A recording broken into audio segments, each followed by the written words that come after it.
Thank you for tuning in to No Sudden Moves Radio. And remember, stay on the proven path so you don't risk falling behind. Here at Business Legends, we don't overthink it. Look around and see what everyone else is doing. If it's working for them, it will work for you. Welcome to Wait It Out, where we believe there's no reason to act now. The opportunity will still be there when the timing is better. The age of disruption isn't coming, it's here. And the boldest move isn't following the crowd, it's following your why. I'm Patrick Leddin, and you're listening to Disruption Lab.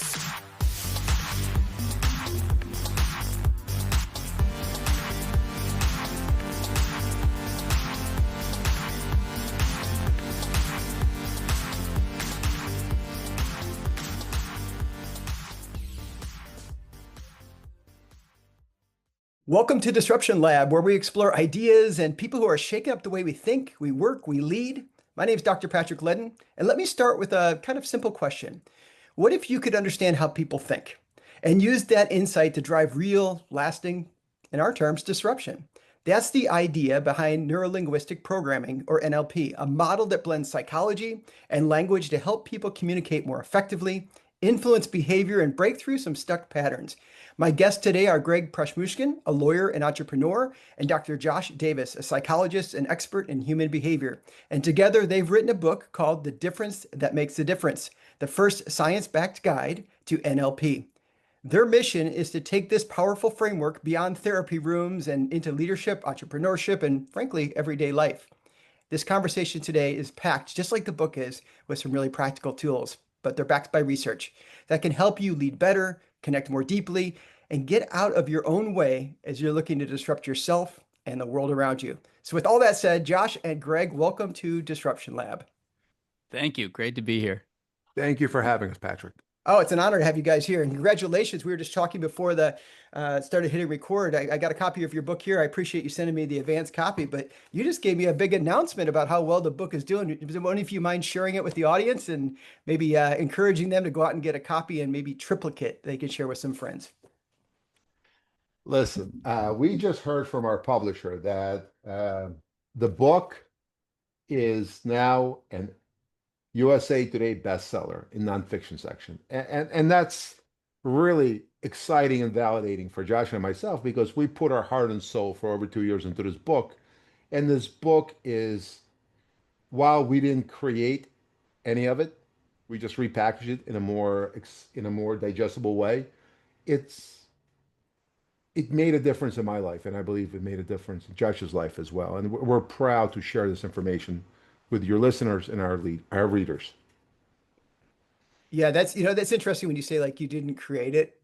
We all know there's nothing new under the sun, but oftentimes the ability to take something that's complicated, talked about in the peer review literature, and bring it into the world in a way that it can digest. I mean, that's a really critical thing. So congratulations on it and getting on that list. I know when the Wall Street Journal list stopped publishing a couple of years ago, it just seemed like it got tighter and tighter to get on some lists that really matter. And USA Today is one of those lists. So that's awesome. So let me ask you this.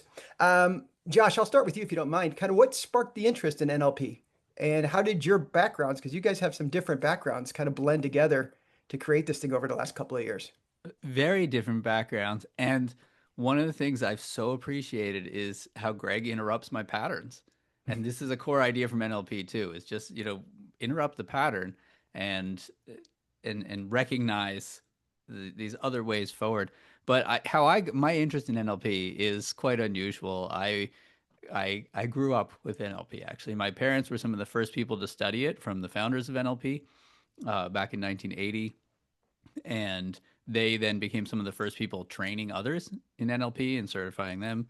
They had a family therapy institute practice for many years. And so I knew about it, and I would hear these wonderful stories about the breakthroughs they would have with families, with individuals, with couples, and they would talk about NLP, but I didn't know what it was. And then as an adult, I started studying it myself and just fell in love with it. I felt like I mean, it's kind of silly, but like in the movie The Matrix, I felt like Neo and I could see the code. I just like, oh my God, there's skills that I want. I can actually learn them. And I know now why I haven't been doing this. And I was able to spot my limiting beliefs and I was able to choose my emotional state. And there's just all these things I could suddenly do.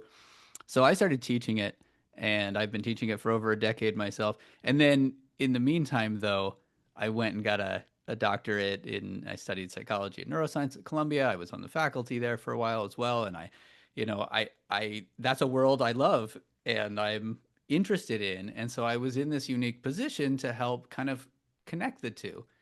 There's all these tools in NLP. They're essentially tools from psychotherapy and it's been 50 years. They're time tested, but they've also have been studied in different forms. So if it's something that you might find in Gestalt therapy or cognitive therapy, there's research on that just under a different name. And so we're able to draw those connections. So for me, I mean,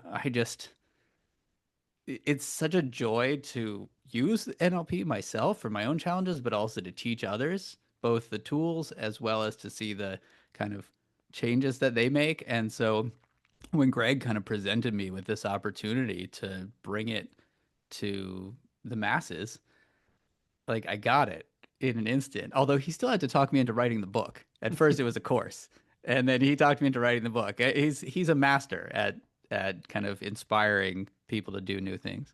Well, Greg, I want to ask you about that in just a second, but Josh, if I could stay with you. So you literally like joined the family business, didn't you? As far as like, I did. I mean, in a weird way. Like yeah, it's not like it was, it's not like there was a business to take over or yeah. anything, but it was, yeah, like there was a lot in NLP, especially the foundational beliefs that are called the presuppositions, things we encourage people to presuppose in every situation, like that there's no failure, only feedback, or that every behavior has a positive intention. That these are things that I had grown up around and my parents believed in deeply, and I'd been able to model it from them. And um, so it felt so natural. But the specific tools and techniques, that was all new for me when I started learning it. And so, that was that. And my parents were no longer teaching NLP at that point. So that was something I kind of had to do on my own. But they were able to point me towards amazing people to study with. That's amazing. That's amazing. Well, okay, Greg, so you reach out to him and say, let's write this book. Did you all know each other ahead of time, or how'd your paths cross? Well, Josh was teaching a class which was called Public Speaking through NLP. And I take a lot of classes. I got involved in NLP and the whole self-help movement many, many years ago. I started with Tony Robbins, who, by the way, is great, and I give him a lot of credit for everything that he's done about indoctrinating thousands of people into the life where it's empowering, where you can disrupt what you have by making some changes. So I took Josh's class. I had no preconceptions. I've been speaking as a lawyer. I've been doing presentations for years. But one thing we know that growth is what makes us happy. Everything in life, any living organism is either growing or it's dying. So you can't stay still. You Hmm. either go down or you go up. So I took Josh's class, and there were only three people in the class, myself and two other people. So we had to break up in groups for exercises, and I was fortunate enough to be with Josh. And we got our exercises done pretty quickly, so we started shooting the shit a little bit back and forth. And Josh was saying, "Listen, I'm really ready for something else, for something new." And I've been, as a practicing lawyer, the concept of NLP in law comes up all the time. In fact, concept of NLP comes up all the time everywhere. We just don't call it NLP. And it's like these bells in the woods. You hear NLP, all these lawyers talk about NLP, but nobody really knows what NLP is. And I said, if you and I were to teach a class, NLP for lawyers, that would be terrific. And then Josh said, why just for lawyers? Why not for managers? Why not for dentists? Why not for parents? Why not for everybody? And we started going back and forth. And then it was my idea. I said, listen, until we write a book, nobody's going to take us seriously. I said, let's write a book that people can really appreciate. The problem with NLP books, Patrick, is prior to this one, and I don't mean this as a knock on anyone. I have the highest respect and regard for Bandler, for Grinder, all these guys who came up with this technology. But the problem with these books are, for guys like me, they're impossible to read. For guys like Josh, they're great because they're trade, they refer to specific therapeutic tools. But for normal folks, it's very difficult. So I can honestly say that my contribution to the book was to dumb it down. Ask all the questions. All right, let me ask you what a real human would say, Josh, as you're working through. Yeah, okay. Let me actually, let's dumb it down from you and for me, I should say, and for maybe some folks who are listening, going, okay, NLP. They're googling it right now. They're dropping it in ChatGPT. They read the initial definition and they're probably going, okay, to tell me like I'm a fifth grader trying to figure that one out, or maybe they think neuro-linguistic programming. It must be another programming language. I just don't know that one yet. I mean, let's talk about at the essence, like what is it we're talking about when we talk about NLP? I mean, Greg, you were just offering to dumb it down. Do you want to give the Sure. the quote dumbed down version, and then I'll give the Sure. some. The way I like to explain NLP is our brain is a very powerful computer. Unfortunately, when we are presented with it as kids, nobody teaches us how to use it properly. We go to school, they fill it with knowledge, which sometimes is useful, sometimes it's useless. But they don't really tell us how to use it. They don't tell us how to react. They don't tell us what we should do when somebody hurts our feelings. Not all these things we figure out as we go along, and we usually get it wrong. What NLP does, it's almost like resident memory. It starts as a resident memory in the brain. The presuppositions that Josh talked about earlier, the beliefs. The beliefs is, the map is not the territory. Everybody has a different view of reality. So you can't appreciate their view until you understand it. So, all of a sudden, when I'm having a discourse with my wife and she's unhappy, I'm not fighting back. I'm trying to understand what she's unhappy about and I'm trying to address it. There's another belief. There's no failure. There's only feedback. For myself as a lawyer, if I go to court and I lose, I would go home dejected, say, oh my God, this is horrible. I'm a failure. But if my frame is, it's feedback, and as long as I learn a lesson, I've succeeded. So that's part one of NLP, our beliefs. And then there's mechanisms, things we can do, things we can listen for, things that we can do that makes us better communicators, make us more effective. For example, and Josh will go into the specifics, but for example, modeling. There's a belief in NLP, if anyone in the world can do it, I can do it. Obviously, there are exceptions. Nobody on this podcast is going to play center for a professional basketball team. We're just not.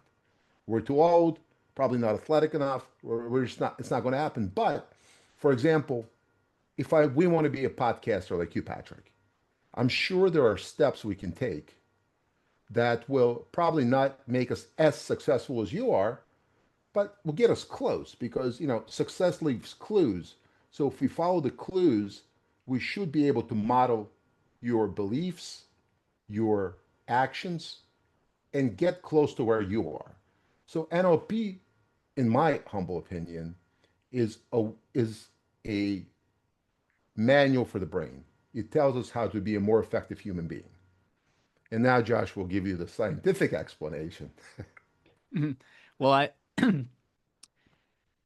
one way I like to describe it, which I think adds something to that, is NLP is a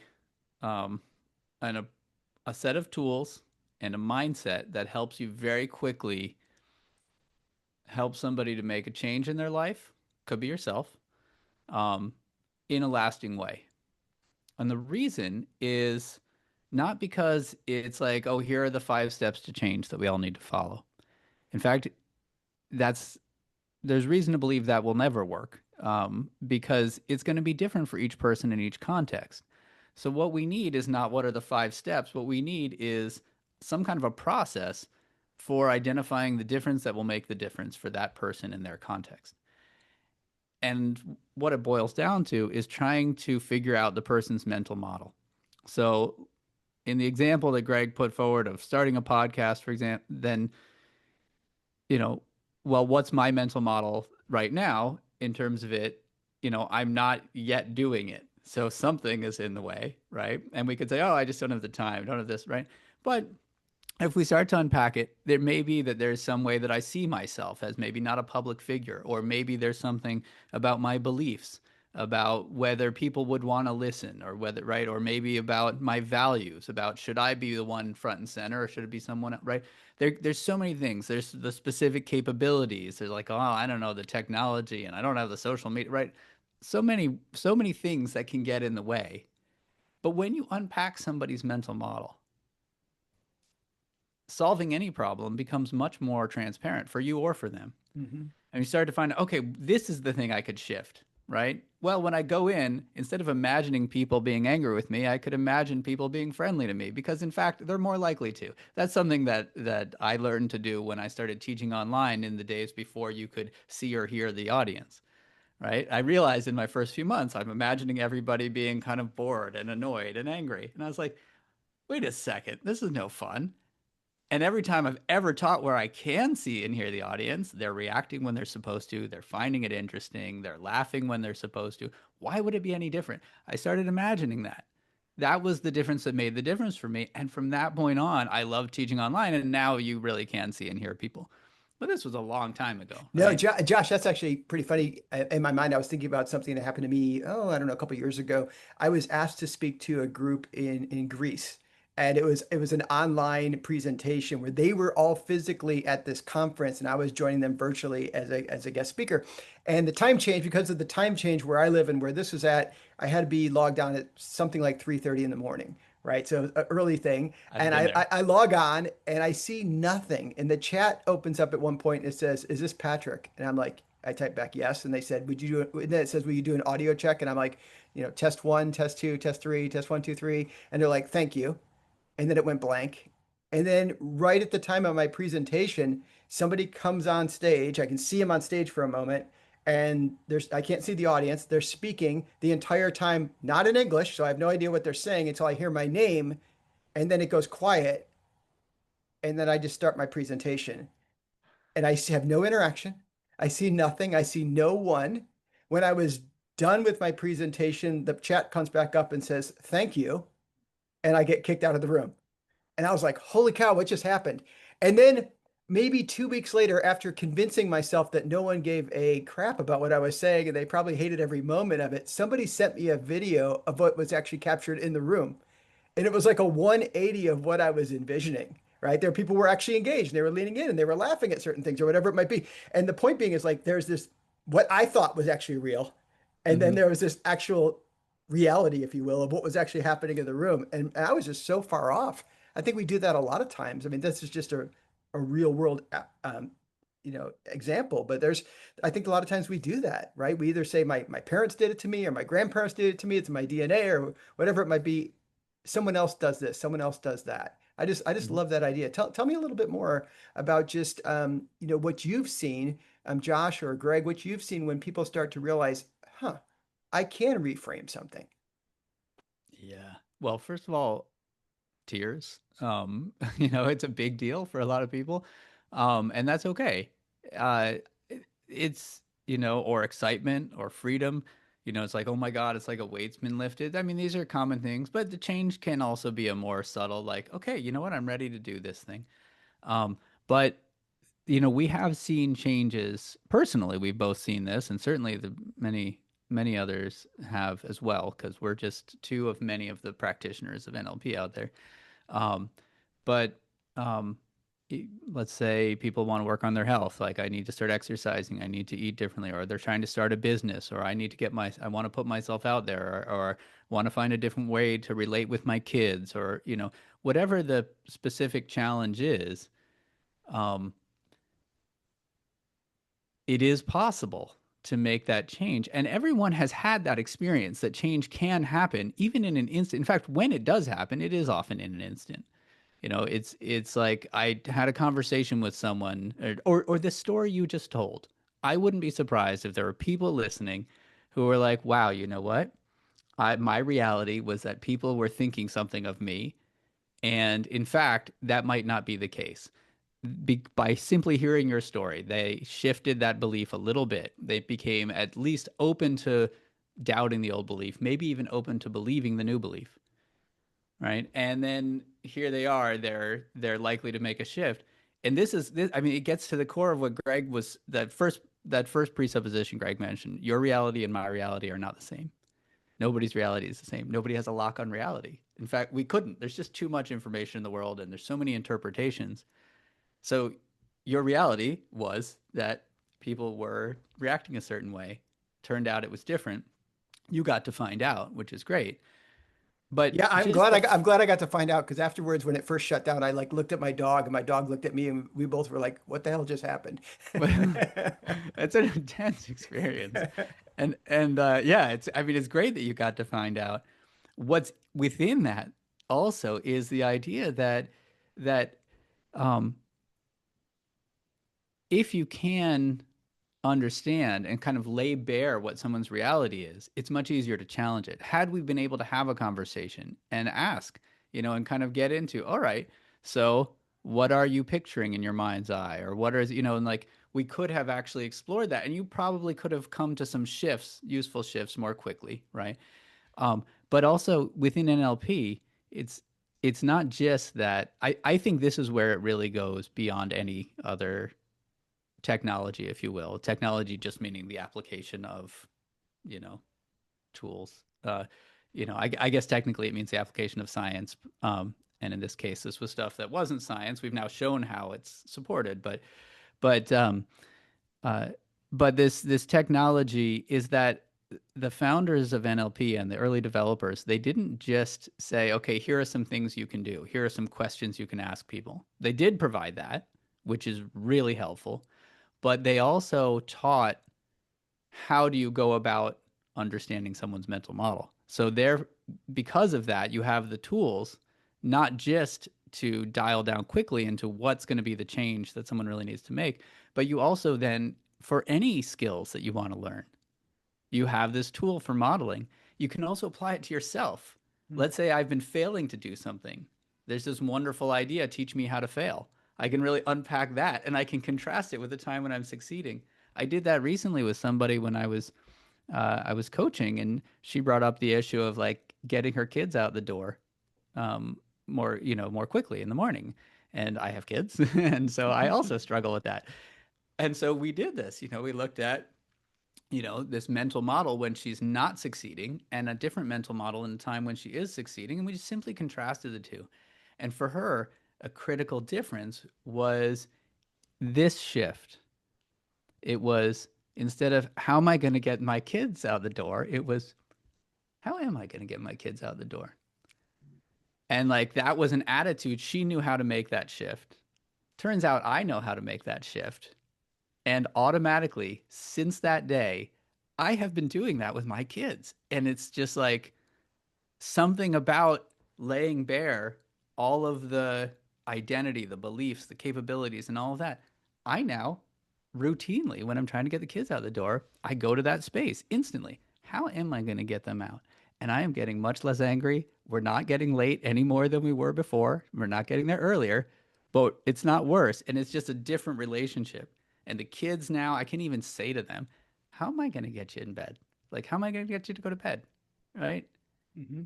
And we partner, right? They're not getting in bed earlier, but at least we're partnering. It's a totally different energy in the house.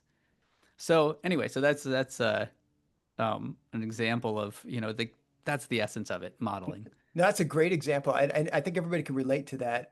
Whether they do have children or not, they probably have been a child at some point, and they've had that experience, right, where they're dragging their feet or causing problems or whatever it might be, or at least it's perceived that way by the parent.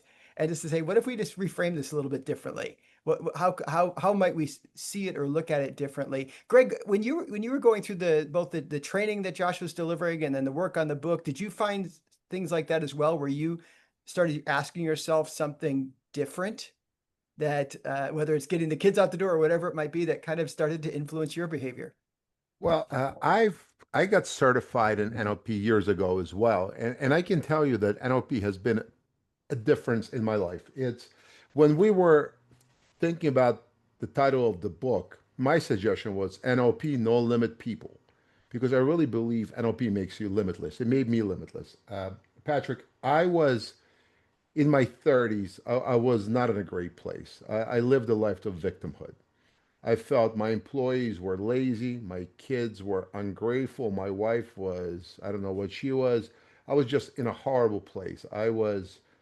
Everybody was out to get me. And once you make the shift that my life is my responsibility and I have what I want out of life, and anything anybody else does, I can do as long as I model what they did. It's incredibly empowering.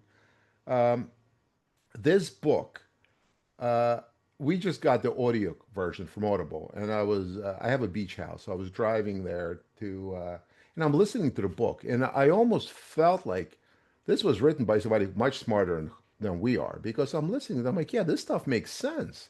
This stuff makes a lot of sense, and anybody who is, playing the game of life owes it to themselves to at least try this on. It Yeah. may not fit, but I think it will. It's just, to answer your question, and I'm sorry I digress, Patrick. I ask my this question all the time. My oldest daughter is a lawyer and she works for me in my law firm, and her personality is identical to mine. So I find myself asking the question a lot of times, what's going on? And it helps. Once I understand her frame, I understand where she's coming from. I'm able to communicate with her, not with resentment, not with rancor, but just trying to understand where she is and get to the same place. So, yes, I ask myself questions like this all the time, and I find myself reframing my reality daily. It's funny when you were saying that about listening to the audiobook. Just earlier this week, like a day or two ago, Jim Patterson called me and we were talking about something. And I said, I was just reading through the last pass of the book before it goes to press. I said, it's a pretty darn good book. He's like, well, I'm glad you feel that way. Like, but it's funny sometimes when you're so much entrenched in it, you don't necessarily see, gosh, is this going to be valuable to people, or how are they going to be able to use it? One thing I was thinking about is, as I was reading through it, and I love the title, "The Difference That Makes a Difference," because it's so provocative, right? To make me think, what is that difference, and what is the difference it makes? And it makes you want to pop it open and start looking at it. But I was thinking about the idea that one of the problems that I personally believe I have sometimes is I don't always want to invest the time to listen to something and understand someone's perspective, because it's much easier just to jump in and try to solve it. Mhm. And ends up I'm solving the wrong thing half the time. And I've been married 34 years, so this goes both ways with my wife and myself. Sometimes we go into solver mode. The other one's like, I just want you to listen for a second.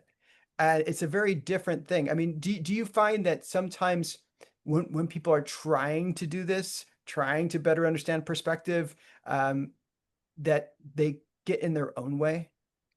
Well, I let me ask you this question, Patrick, Yeah. and it may or may not be a useful question for you. Um, in what ways will you be able to move so much quicker when you take the time to understand that perspective?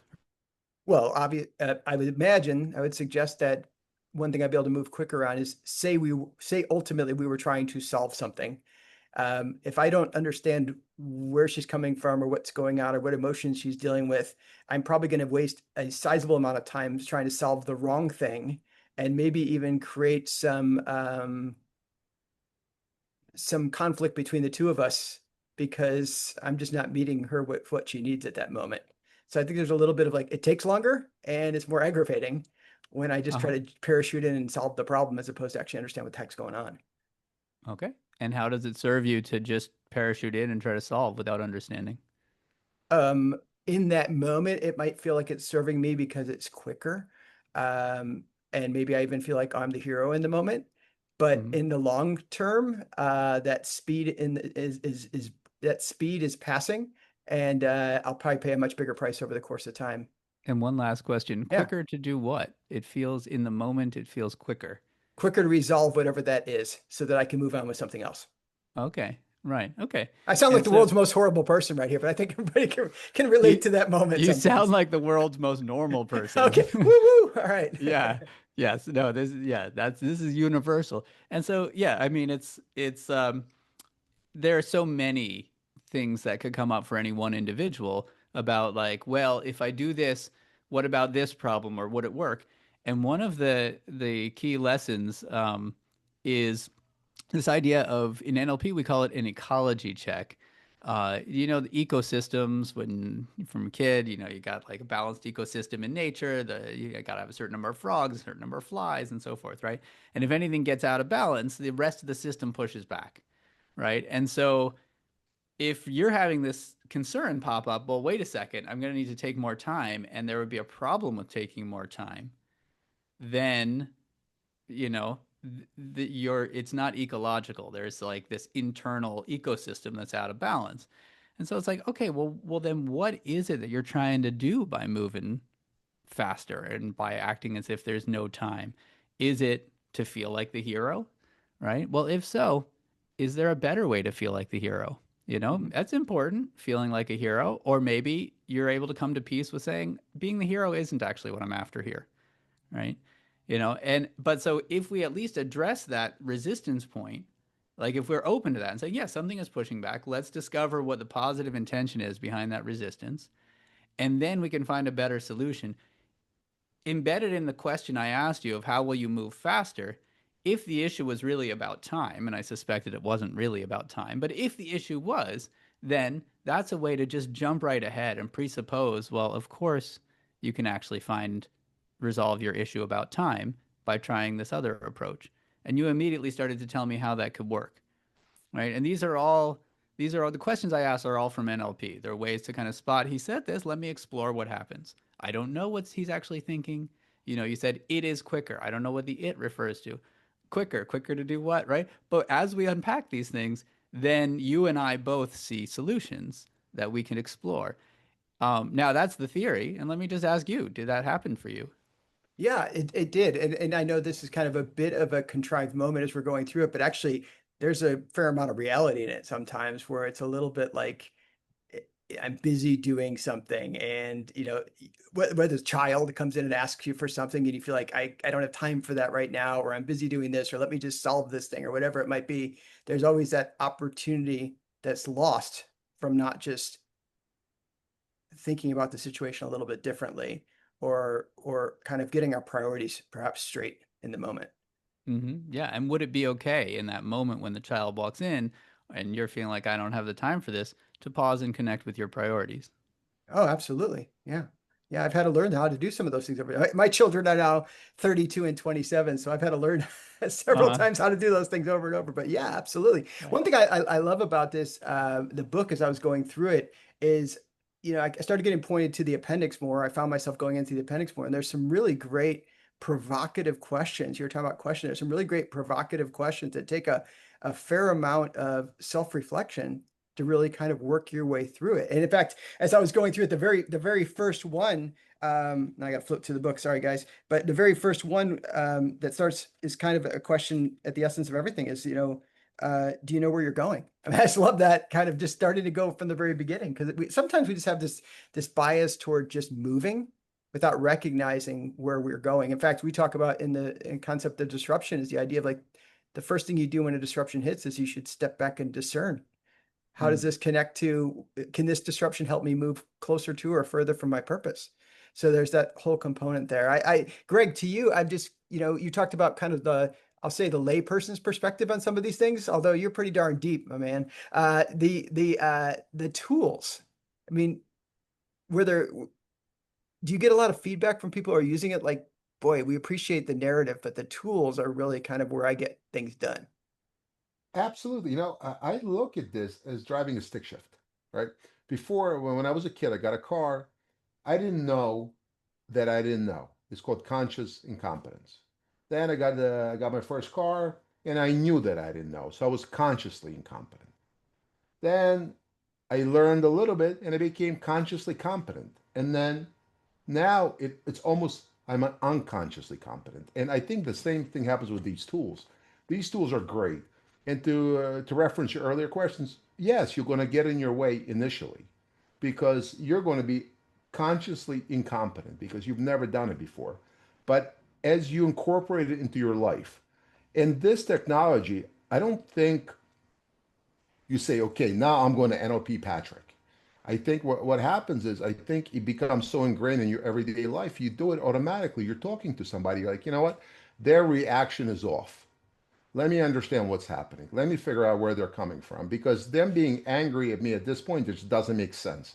I didn't do enough. Whereas before I might have been, oh, they're angry at me. Let me be angry at them. And we have a huge fight, not talk for a week, and then, you know, I come back to it. So I think these tools, the NLP is a symphony, in my opinion. You can't have the tools without the beliefs, and you can't have the beliefs without the tools. But once you marry the two, oh boy, I mean, this stuff is effective. It really is. If you believe that I am capable of anything anyone else does, and I can't fail, I can only learn, you know, it's incredibly empowering to go through life. Whereas otherwise, you're like, oh man, well, what's going to happen today? When you take charge of your life, and that's what NLP allows you to do, it's uh, we didn't write this book to make money. We really didn't. We wrote this book because NLP is begging to be introduced to the masses in a way that's digestible and understandable. And that's what we did. We wrote this book. Everything is based on science. There are parts of NLP that are arguably pseudoscience. We kept that stuff out. We only put the stuff that's actually peer reviewed, researched, and it works. And what we did was we took the academic truth and married it to practical truth. Everything that Josh talks about as theory, I've tried in practice. I've tried jury cases.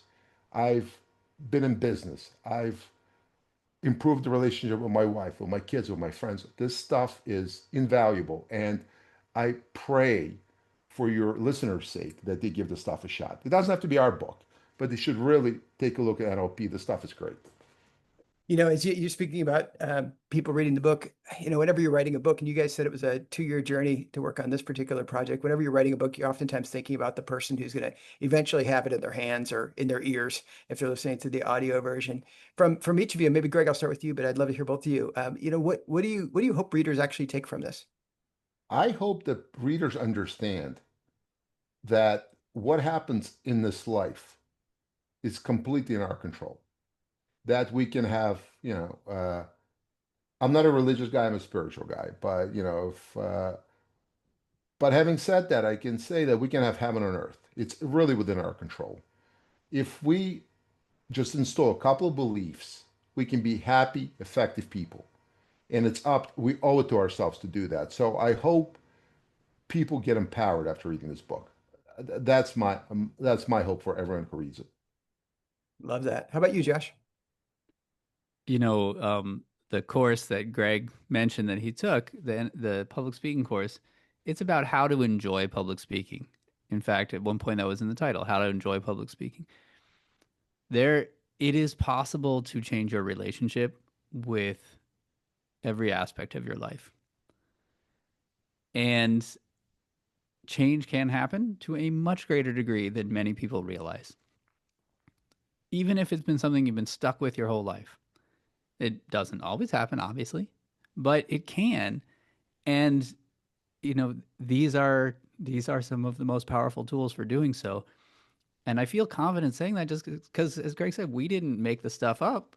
You know, these extraordinary pioneers in psychotherapy did. And then it went through the lens of being studied by some really brilliant people with linguistics backgrounds and other backgrounds, right? And now what we've done is just to work hard to try to teach it in a simple way. And we've gone so far as, you know, not just trying to make the science and the stories simple to understand, but then also applicable and with examples from Greg's life, my life, other people's life. And even those reflection questions you mentioned that they're in the appendix, they're also embedded throughout the book. And so as you get to it, if you just think about it, you are applying, if you're just simply reflecting on those questions, you are applying the tools. And then hopefully it's setting you up. We think it is setting you up to be able to do it again later when you want to, when you need to. And then, of course, you do have the appendix. You can just go straight to the questions and look at them or write them. And we also have a copy of that on our website, nlpdifference.com, if people want more space to write. We're also doing a really cool thing that Greg built, which is talk to the book. So you can go, it's an AI thing where you can just be like, hey, I have this issue right now. What do you recommend? Right. And so like, especially after reading the book, that stuff is going to be more useful to you. But like these are way we want people to interact with it and use it. And hopefully this stirs interest and maybe they go and they study NLP more. But if not, they can, there's people need to know about this stuff. Well, guys, I really appreciate you joining me today. I encourage folks pick up a copy of the book, maybe get one for a friend too, because it's been a really insightful, I think, an energizing conversation. I love your stories in the book too. I feel like you get to know you a little bit better. I hadn't met you before today, but by reading through the book, I felt like I knew you a little bit. And to the listeners, if you're ready to lead more intentionally, if you want to communicate more powerfully, if you want to shake up some mental patterns, maybe you need to grab a copy of this book, as I mentioned, The Difference That Makes the Difference. It's available now wherever books are sold. It's a best-selling book now. Again, congratulations, guys. And if today's episode challenged or inspired you, share it with someone else. Help them to learn a little bit more about how to disrupt themselves and others and get better along the way. That's really how ideas spread and how real transformation begins. So until next time, I'm Dr. Patrick Leddin. Go make it a great day.